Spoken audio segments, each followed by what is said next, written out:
Welcome to Modular 8, Alcohol and Other Drugs. We're going to talk a little bit about drugs and alcohol. The number one killer to teenagers before texting came along, and we've only had texting since 2006, basically was drinking and driving with teenagers. It was the number one killer to all stuff. So be aware of this. It's a very good chapter. I'm going to talk a little bit about the definition of alcohol and drugs and so forth, and we'll really get into it. So let's go to the next page. Here are your study questions. Most of these I probably will answer in this PowerPoint, but if I don't, then you know what to do. You're going to take the study questions, take pictures of those, and then basically, take a picture of them and basically use them for the study questions to go through the chapter work to find the answers. Read the chapter work as well. Here's some true and false as well, multiple choice.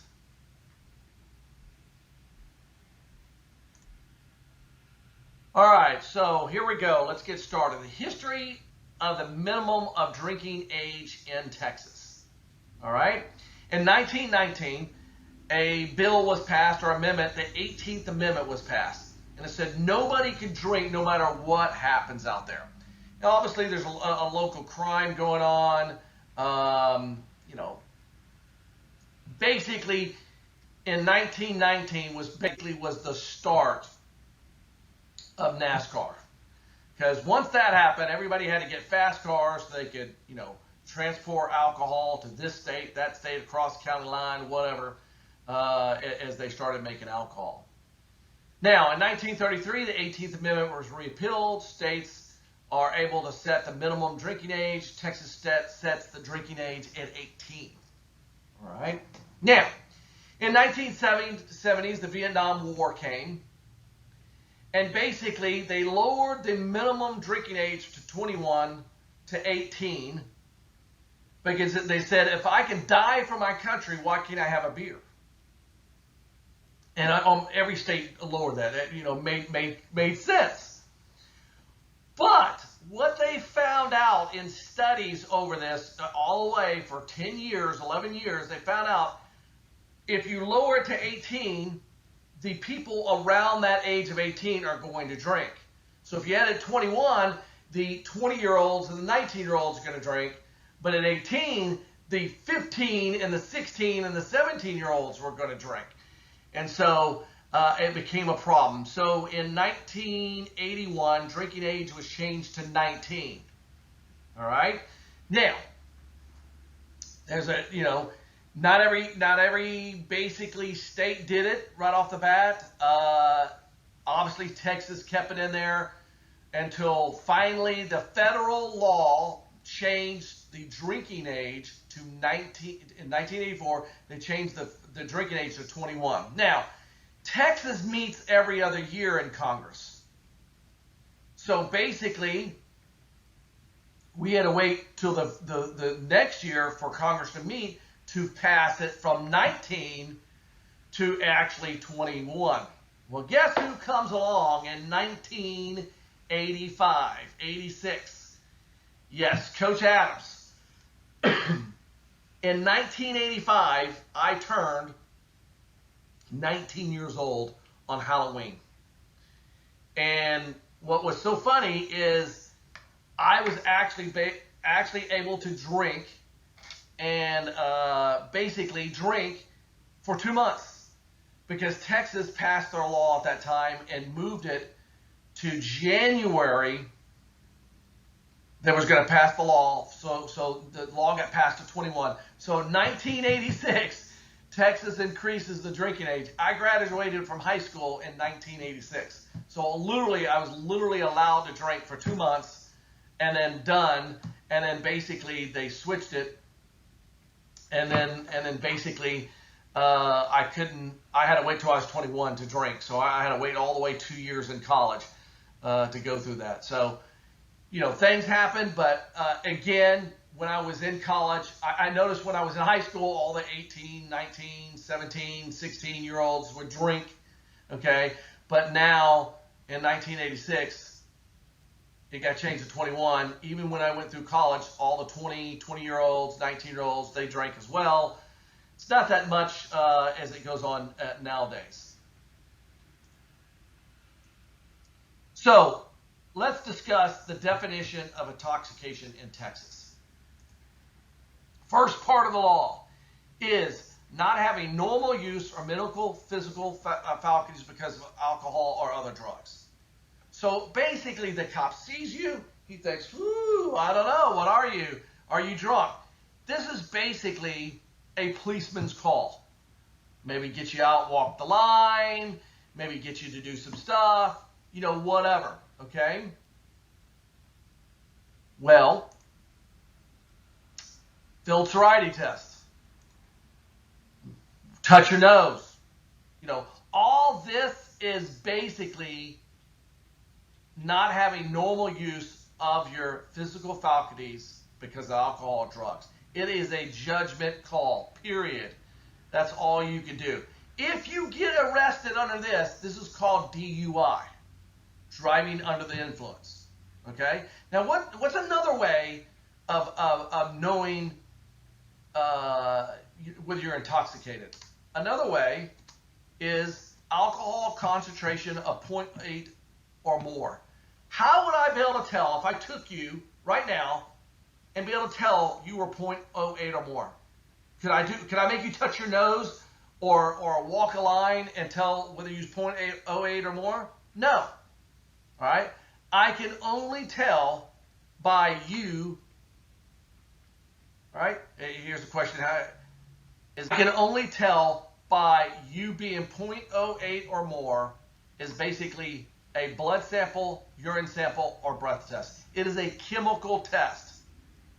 So if you get arrested under this, you would be called DWI.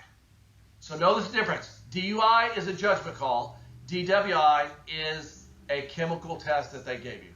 Obviously, if you get in a wreck for drinking and driving, they're going to know exactly what you have because they're going to have samples of your blood in there if you were taken down to the hospital or so forth.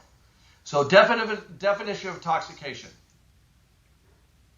Are these the same? Is a beer, a wine, whiskey, a shot of whiskey, wine, and beer, are they the same? Yes. Beer, whiskey, wine, a wine cooler.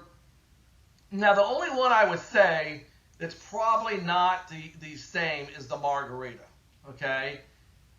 Some margaritas have 3 or 4 shots in it, okay? So that would not be the same.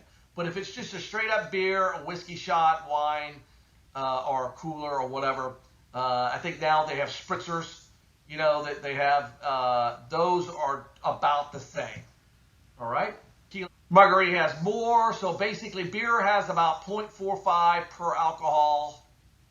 Wine cooler has about wine cooler has about 0.48, so that's pretty close.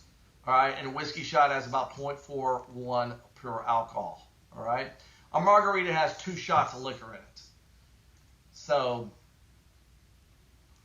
1 shot of 80 proof tequila, and then it has 2 shots of other stuff in it. Even though beer, wine, and whiskey shots are the same, the margarita has a lot more. DUI by a minor, that's any indetectable amount of any way, smell, sight, and so forth. So let me explain this to you, and I have a question that follows up. So if the officer walks up to you, reaches into your car, sniffs at you, smells it, sees it, maybe it could be a beer can that's up under your seat, that your dad drove the car and left that in there, okay, or your brother or whoever. Still doesn't matter. Any detectable amount in any way, smell, sight, and so forth, you're going downtown Charlie Brown. You are going to the DPS, all right? Now, a kid asked this question. I put this on here because I thought it was a really cool question. Well, Coach, I don't drink, and what happens if I go into a party and basically someone spills beer on me. I bump into someone and they spill beer on me. Well, you better change your shirt, okay? You better go home naked. Just kidding. But anyway, think about that. If someone spills a beer on you and you drive home and the cop comes up and smells something on you, oh my God, there it is, okay? You're going downtown Charlie Brown. You're going to jail because the DUI by a minor is any detectable amount of any way, smell, or sight. Do they have to give you a chemical test? No. The next question, what if you are driving and someone else is in the car drunk? Are they 21 or not? So those are the questions we got to answer. When I was back in the age, this law was not up in effect. It still was 0.08 or 0.10 or whatever. And my dad would use my truck. I had a little small Toyota truck, and he would drive out to the pond, on our grass, our field. He'd go fishing. Okay, he'd drink, 6-pack, 12-pack of beer. Okay, maybe he'd leave one in the car, maybe not. Even if he threw them in the back, back there, they were open or whatever. And let's say, my dad, I'd wake up the next morning, my dad yelling, "Hey, you're going to school. Make sure you change out or empty all those beer cans out of the car." Because in all reality, I'm driving down the road. There's a beer can underneath the seat. That's sight. That I don't have to have drank it. I don't have to have knowledge to know whether it was there or not, whether it was me or not. Yeah, like my dad's going to come to court and say, "Oh, that was my beer, or it wasn't my son's. He was driving." It's not going to work. So understand DUI by minor, any detectable amount in any way, smell, or sight. Zero tolerance for minors. Okay, let's talk about some of these laws. Minor attempts to purchase alcohol. It is illegal for anyone under the age of 21 to attempt to purchase, or attempt to buy. Okay. Number 2, minor purchase alcohol. It is illegal from anyone under the age of 21 to actually buy alcohol. Okay. So be aware of that. All right. Number 3, minor consumption of alcohol. It is illegal for anyone under the age of 21 to drink alcohol, no matter how it's obtained, except for one exception. Okay, and that one exception would be consumption, meaning my parents push it over or my wife pushes it over. So I could be married to someone, I could be 20 years old and my wife be 21 and she pushes the drink over to me, or I'm drinking it in front of her or with her. And then number 4, minor possession. I got a really good story with this one. It is illegal for anyone under the age of 21 in possession of alcohol. Possession is defined actual care, custody, control, or management. Okay? With 2 exceptions. Obviously, my parents. So if I'm at a party and my parents are there and I'm sitting on the beer cooler, okay, or my brother, they usually like to go tubing down New Braunfels or whatever. And basically, so let's say my dad was with us tubing, but the ice chest was tied up to my tube. Let's just say that. And the ice chest is right here, but my dad's probably 10, 20 feet over there. All right, or he went through the rapids real quick, and then I go through it. Well, all of a sudden I get stopped. I see the beer, but my dad's in sight of me. Okay, or I could say my wife is in sight of me. All right. Best story I have is a guy came up to me and he says, "Oh, I got a good story for this." And this is what literally happened. So it's 4th of July. Dad tells his son, "Hey, you can go play. You can go do what you want to go do. It's 4th of July, but I got to go get groceries. I need your help. And then after you're done with me, you can go, do your partying, go play whatever games you're going to play with your friends or whatever. Go see your friends." So he goes with them, go shopping. They got a huge party. They got probably, 30, 40 people coming over for the 4th of July party. And all of a sudden, in this truck of his, the bed of the truck, he's got like 8, 9 cases of beer. Okay. He's got food, burgers, all that kind of stuff. And he's driving by home and he sees over there at Home Depot and Lowe's, and this always happens every 4th of July, big sales for barbecue pits. Okay. He looks over there and goes, you know what? I need to get a new barbecue pit. The barbecue pit's bad. So he says, son, drop me off here at Home Depot. You're going to drive home. He only lived maybe a mile or 2 miles down from the Home Depot. And so he drove down to the Home Depot, dropped him off. Son gets in the car, going through the subdivision. He's flying through the subdivision because he wants to hurry up and get this out, go pick up Dad, get back so he can go play with his friends. Well, at one of the stop signs, a cop's sitting there. He runs the stop sign. The cop pulls him over, looks at him, asks for his ID, gets it, looks in the back. There's 10 cases of beer in there. He goes, sir, do you know you're under the age of 18? He goes, yes. He goes, but I'm getting all these groceries home for my dad. He just bought them. He's up at the Home Depot. The cop literally didn't believe his story, took him back to the Home Depot, got Dad out of the Home Depot, literally wrote him up for a minor in possession in front of the dad. So the dad knew that Dad cannot leave his sight of that. And the last one, number 5, so it was a pretty good story like that. Number 5, misrepresentation of age. Obviously, this is a fake ID. A minor may not claim that he or she is 21 or older, purchase of alcohol, beverage, and retail supply. So these are real big fines, real big penalties here. Talked about this. The MIP is a minor in possession. About 20 to 25,000 of these are given each year. It's attempt to purchase, consumption, or fake ID. It's $500 community service, possible jail time. And then you got to take a DADAP course for an MIP. It's a 6-hour DADAP course. MIP penalties, first offense could be up to $500, second offense up to $500. Third or more offenses could be $250 to $2,000. Notice, let's go to the jail time. Usually, sometimes there's not jail time the first and second offense, but the third time, it's up to 180 days in jail. That's almost half a school year, okay? So be aware of these things, okay? You obviously will lose your license for 30 or 60 days.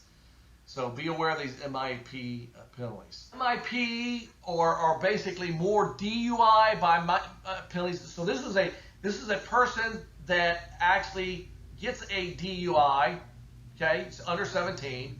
It's fine or jail time, same as adult. Loss of license 1 year instead of 90 days to 1 year optional. DWI education course does not prevent the loss of license, but you're going to have to pay for that.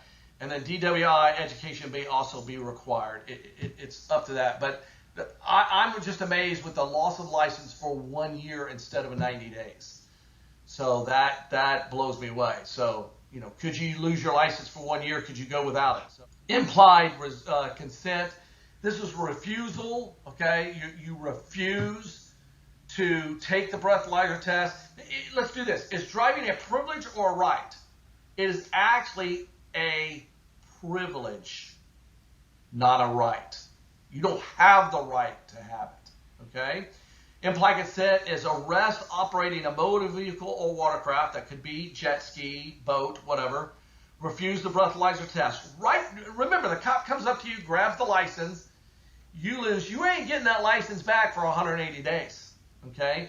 Penalty of loss of license 100 days, no alcohol, drug contact for at least the last 10 years. 2 years or more, alcohol, drug contact, last 10 years. License is taken at the arrest, and maybe a 40-day temporary license is issued. Maybe. So be aware of that. Refusal, even refusing it, you could be arrested as well. Open container law. This is open, sealed, broken. So basically, open container law, there should be no open alcohol. So if you're driving and Dad wants you to drive so he can drink, that is illegal. No liquor in a car, all right? And when the possession is in passenger area, driver in the vehicle on a public highway, stopping or moving, all right? Now, obviously, in your parking lot and you bought the liquor, you got to do something with it, okay? Now, there are some exceptions.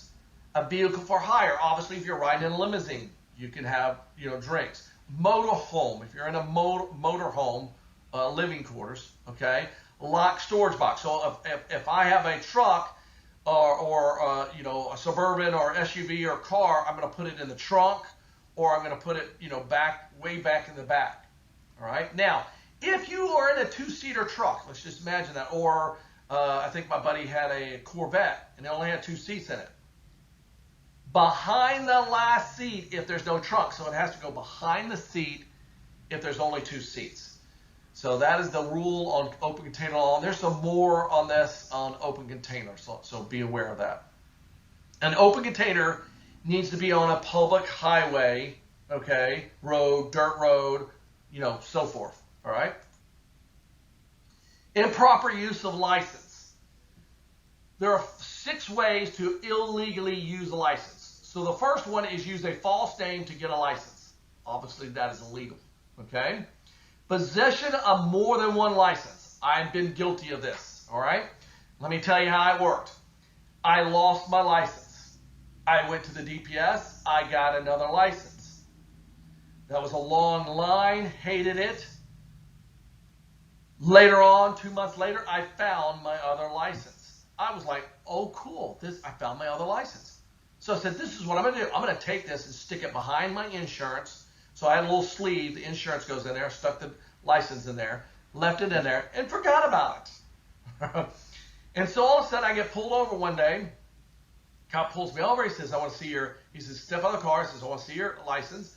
I want to see your insurance card. So I went in there, grabbed the insurance card, pulled the, he says, take the insurance card out of the sleeve because I want to read it. Pull that out. As I pull that out, forgot all about it. The license falls to the ground. So with that said, the cop looks at it and goes, you got 2 licenses.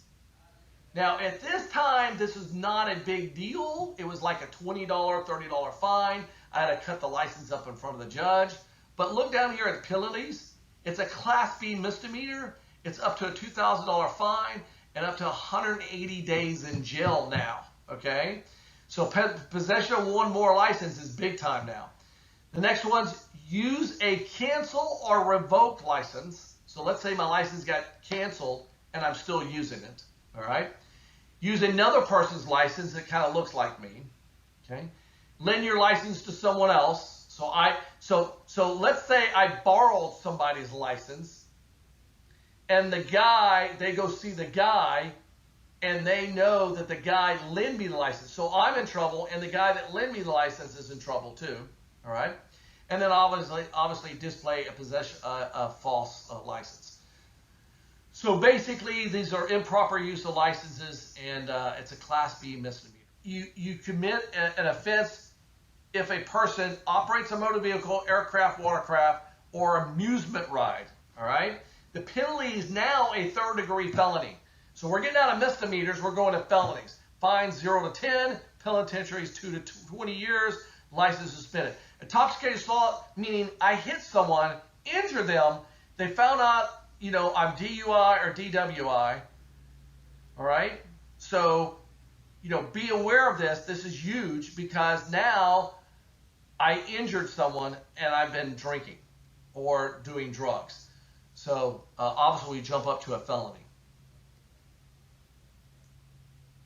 Intoxicated manslaughter. Now this is intoxicated manslaughter. You kill somebody now, okay?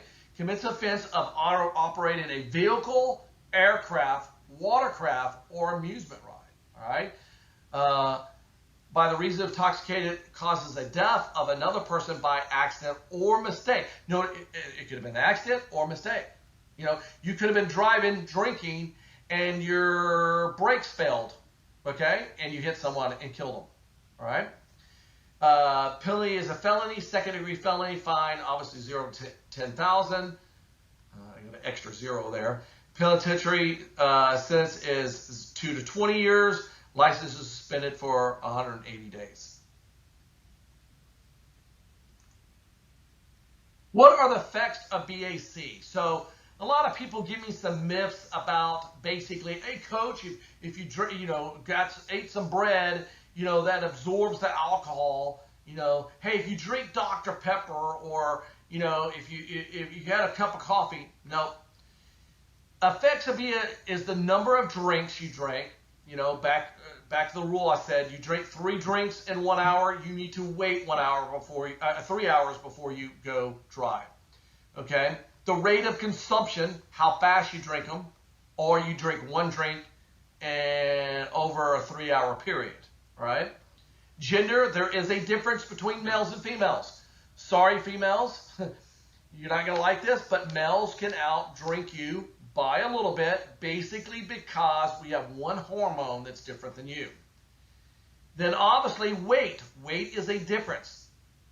Okay, if I have a 250 pound guy versus a 125 pound guy, the 250 pound guy could drink more than the 120 pound guy, and I'll show you that. And food eaten is a factor. Okay. Eating before you go out to a restaurant and go drink or whatever, it slows it down.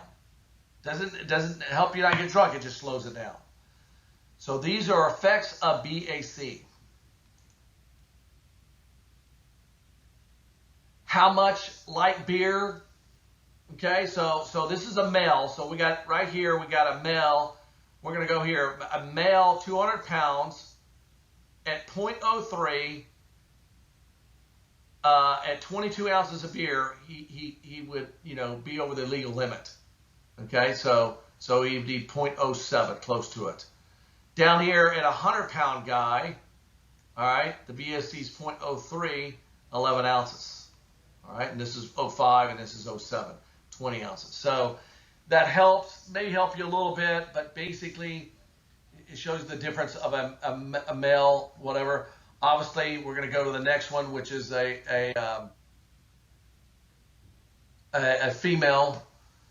A female here, obviously, if we're talking about 80 pound, 200, obviously there's more, 0.47 ounces or whatever. So 47 ounces is 1 shot for a person. Eliminate alcohol. How do we eliminate alcohol from our body? Well, basically 90% is done through the liver. It's got to take the blood, the alcohol, turn it back into blood. It's more chemical than that, but that's basically. Only 10% do you breathe out, sweat out, or pee out, if that's what you want to say, urinate, okay? So let's say your alcohol concentration is 0.01 BAC reduction per hour. So they're saying that you will lose 0.01 per hour. So if I'm 0.08, you subtract 1 from that, it's going to take me almost 8 hours to remove the alcohol from my body. So be aware of this. I'll get into better with the next slide, but this is how alcohol gets out of your body. Okay, so here's a guy right here. Let me get the yellow here. So a guy right here drinks. So 9 o'clock, he leaves the bar at 1 o'clock. His blood AC is 0.16. He's going to need up to 12 hours to get all the alcohol out of his body. Remember, even if he's 0.03 and the judge thinks he's impaired or the officer thinks he's impaired, he could still get affected from DUI. All right, so be aware of that. The best story I have here is on Wednesday nights, we used to go to a place called Wild Wild West out in Houston, Texas. And when we went there on Wednesday nights, the only reason that the guys would go is because Wednesday nights was ladies' night, and it was 50-cent drinks. Being in college, you didn't have any money. So I would order about, 8, 9 drinks, and I didn't drive. We had a real good friend of ours with a group. He was a designated driver. And then sometimes I was the designated driver, but if anybody else became the designated driver, I would watch them to see if they wasn't drinking before, whatever. So let's just use this scenario. I grabbed 2 or 3, about 10 drinks, little drinks, I don't know, margaritas, whatever you want to call them, or just beers. Let's say I grabbed 10 beers because they were only 50-cent drinks. And I drank those for the next 4 hours. So you got there about 10:30, 9:30, something like that. You stayed about 1 or 2, okay? So I got home at 1 or 2. So that was on a Wednesday night. Thursday, I got to get back. I got to wake up for school at 8:30. All right? Now, as I'm going down this little line here, okay, this little line here, it says at exactly about 6 a.m., I'm still 0.10, right? So let's assume I drank enough to be 0.16. At 6 a.m., I'm still 0.10. I'm not even under the legal limit. So at about probably 9:30 that day, I'm barely getting under the legal limit, depending on whether I drank, give or take. I get in my car, I drive, I wake up, I feel good, I take a cold shower or a good shower, I feel good. I get a cup of coffee, I feel great. But I'm still legally over the limit. They say at 0.08, it used to be 0.10 a long time ago, okay, before you were ever born, all right? At 0.08, you will not feel anything. If you feel something like tipsy or lightheaded or what you call, buzzed is what people say, you are way over the legal limit. They lowered 0.08 that you don't feel anything. So 0.08 being buzzed, if you feel buzzed, I promise you, if buzzed, you're probably 0.10 or more. So that's the reason why they lowered the legal limit. And at this time, I drove to school, which I didn't, but I'm just saying, using the scenario, I drove to school that day, and I'm still over the legal limit. So that happens a lot. That's why my dad always told me, don't get out on the road between, 1 and 5. There's nothing good that happens, at that time, or 1 and 4. Alcohol affects the body, the liver, the heart, sexuality, sleep, the stomach, the brain. It is a depressant, okay? It is not a stimulant, it's a depressant. How does it eliminate alcohol? Again, we talked about 90% through the liver, okay? Coffee, exercise, cold shower will not get you sober. The only thing to get you sober is time, sleep. That is the only thing. What do they call a person that drinks coffee that's drunk? A wide awake drunk. A person that takes a cold shower while he's drunk, he's just a wet drunk. Impaired drivers kill at least one person every 30 minutes. That's 50 people a day and more than 18,000 people a year. How can drugs be catalyzed? Obviously, there's legal versus illegal. So give me something that's actually legal. What could you take going to the drugstore down the street? What could you get? You could get Tylenol PM. Okay, that's a legal drug. You could get cough syrup. It actually has alcohol in it. So legal versus illegal. There's a difference there. You could get a legal drug by going over the counter because you have a cold or you had surgery and they give you Vicodin or something like that. It's an illegal drug, but you can get it legally by getting a prescription from the doctor. So no, if you get a prescription doctor, you need to ask the doctor, am I allowed to drive with what you're giving me? Okay. Obviously, most harmful to least harmful, uppers versus downers, addicted to non-addictive. Method of administration is ingested, or inhale it. So be aware of these, how we catalyze drugs, and so forth. Okay, we're going to talk a little bit about tobacco. There is a law that was passed in the state of Texas. A lot of people don't know it because I know I got some boys and girls. Okay, guys are not the only ones that dip and do skull, okay, or chew tobacco. There are girls that do that too. And smoke cigarettes as well. So right here, it is illegal for a person under the age of 18 to purchase tobacco products. Okay? Exception is a person is with an adult or guardian or spouse at that time. If you're married, you can do that. And yes, hang on, coach. You mean to tell me an 18-year-old is married to a 17-year-old? Yeah, that could happen. So If the parents give up the permission or whatever. The penalty is a $250 fine. Obviously, if you're dipping and they get it, you also could lose your permit because of it. So be aware of that. I bring that up because I wanted you to know that. All right, contract for life. I'd like you to maybe take a picture of this, read it, get with your mom and dad, or you don't have to use this one. Use something with your mom and dad. Make a contract with your mom and dad that mom, dad, here's the deal. One day I may be out there and all of a sudden I may have something to drink and I don't want to drive home.